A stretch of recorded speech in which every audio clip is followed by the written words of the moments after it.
They would be bailed out by the government. Can you think of maybe two firms? So not only is this bill not doing anything to stop Fannie and Freddie, as they continue to lose hundreds of billions of dollars of your money, this bill is actually going to create the protected class of Fannie and Freddie and make more. Here's where it gets really good, though. It provides for seizure of private property without meaningful judicial review. How does this happen? Well, the trusted Secretary of the Treasury can order the seizure of any financial firm that he finds in danger of default that would hurt the country's economy. Again, a bureaucrat arbitrarily getting to make that distinction.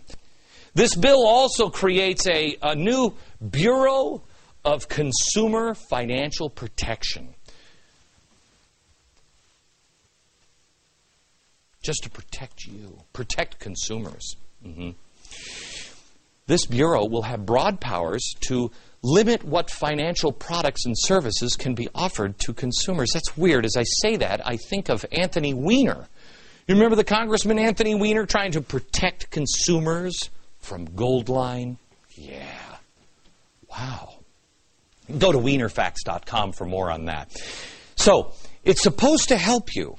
But here's what it will do. Reduce choices and likely make credit more expensive and harder to get. It also allows them, you're going to love this, to track consumer transactions.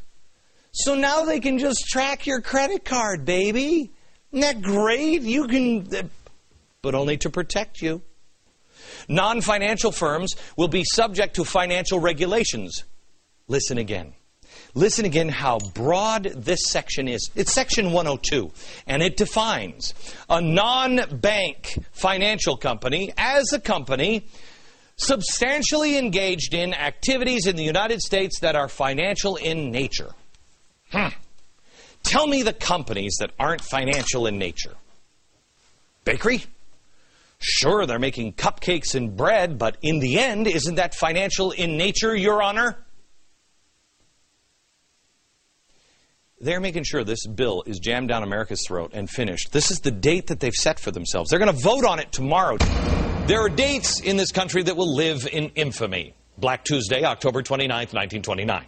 Pearl Harbor, December 7th, 1941. September 11th, 2001. And now I believe you can add July 21st, 2010 to this list. This will be the day that will be remembered as the day that the final nail in the Republic was pounded into the coffin.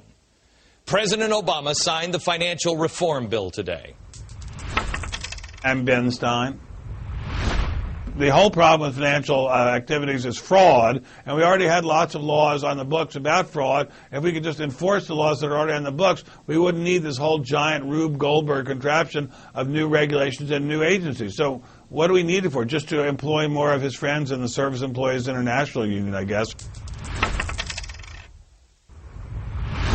Democrats are still patting themselves on the back for passing that bill, a measure that's going to destroy jobs and destroy our economy even further. 2,300 pages in that legislation.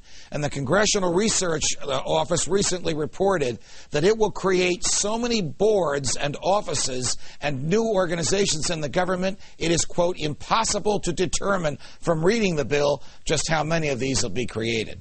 How can we have a law when the people charged with enforcing it can't even understand it? All right, up next, the economic impact from the government's horrific takeover of General Motors. Back now with our special crash course on the fundamental transformation of our economy. Next item on the list, the economic fallout from the federal takeover of General Motors. Great news, America. GM is completely fixed. I want you to check this out from the CEO, Ed Whitaker from General Motors. I'm here to announce we have repaid our government loan in full with interest, 5 years ahead of the original schedule. Okay.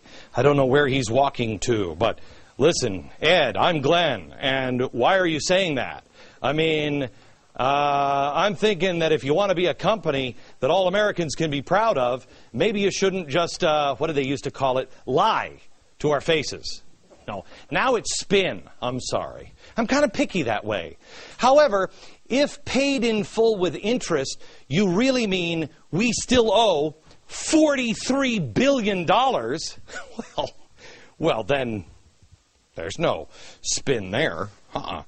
That's what you hold, America, in stock and equity in General Motors, $43 billion. Oh, plus the estimated minimum $12 billion in union pensions. Yeah. GM, for some reason, is being allowed to say that they have paid back $6.7 billion. So they've paid it back. Yeah. That may be confusing, you know, given the fact that GM lost $4.3 billion during the second half of 2009. Now, I don't know how you pay back gigantic loans when you're losing money hand over fist. But somebody does. TARP Special Inspector General Neil Borofsky. He's shedding light on Ed's fuzzy math. Here it is. If there's any money left in that account after a certain period of time, it has to be used to repay the debt. And basically what GM is doing is it's pulling that forward, and it's taking the money out of this TARP capital facility and using it to pay off the debt.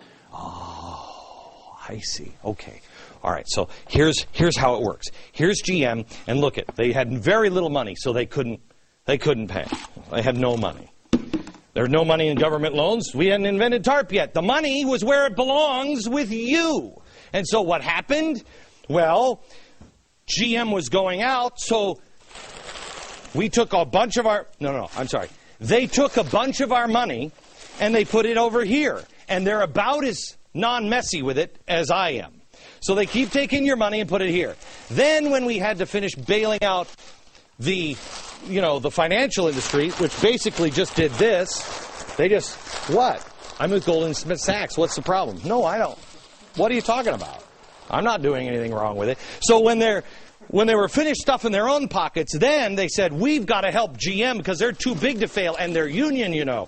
So they took this money, along with a little bit more of yours, and put it in here in a government loan bucket. Then they took that money and gave it to GM.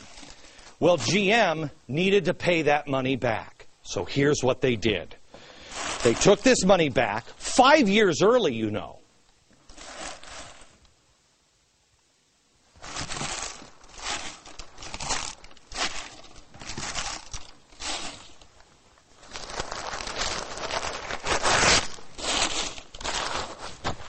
That's how they paid you back. That's it.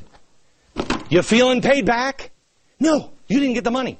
They're taking it and moving it from bucket to bucket. That's all they're doing. I'm Ben Stein. What's going to happen with GM is the government will lend still more money to GM to pay off the first borrowings from GM, and then when that's exhausted, they'll lend still more money to GM. It's fine with me. I have GM cars. I love GM cars. I want them to stay in business forever. But whether the government will actually get paid back, very much a dicey question. But I like GM to be in business. I want to get spare parts for my Cadillac. Thanks, Ben. You all know Ben Stein, right? Next, the plan that Glenn thinks the government should adopt to help get us out of the big black hole. Hello, America. If you just tuned in, we're all taking a back-to-school cram session on the U.S. economy. The White House has a budget plan, and it's obviously not working. So Glenn Beck unveiled his own plan, along with the CATO Institute, to help get us out of debt. This week, got to roll up your sleeves because we're going to do some work. We're going to show you how to slash the budget. It's time to introduce you to the plan. Come on, let's go. Have you ever wondered why we have Social Security? I mean, this isn't an American idea. It first came from Germany in the late 1800s. Let's see. Who else was prominent in Germany at that time? There was Karl Marx. I remember him. There was Nietzsche. This is where this progressive idea came from. And when those ideas floated across the Atlantic, they took America off course. The first half of this century, and half of the American existence, there was no entitlement. Zero. None. Our American founders didn't want them. How did Americans survive all those years without government assistance? Oh, I just don't know. What did those poor people do? They didn't have to work, did they? Yes, they did. But they also had the poor among them. They took care of the poor themselves through their churches. They took care of their families. It wasn't until 1929 and Herbert Hoover we finally got our own entitlement program. It was the creation of the Federal Farm Board, which subsidized agriculture cooperatives. But Hoover was a rookie. When it came to social programs, he was nothing. We have FDR now. He had launched his New Deal assault on the Constitution. He signed into law the Social Security Act of 1934. Here's the actual video. This is him signing it into law. Doesn't he look happy? This Social Security measure gives at least some protection to 30 million of our citizens. Stop. 30 million citizens, some protections, but is giving our children nothing. The progressive wave of European social insurance infected America. And this is the result of it, right here. This is it. This is European thinking. This is not America.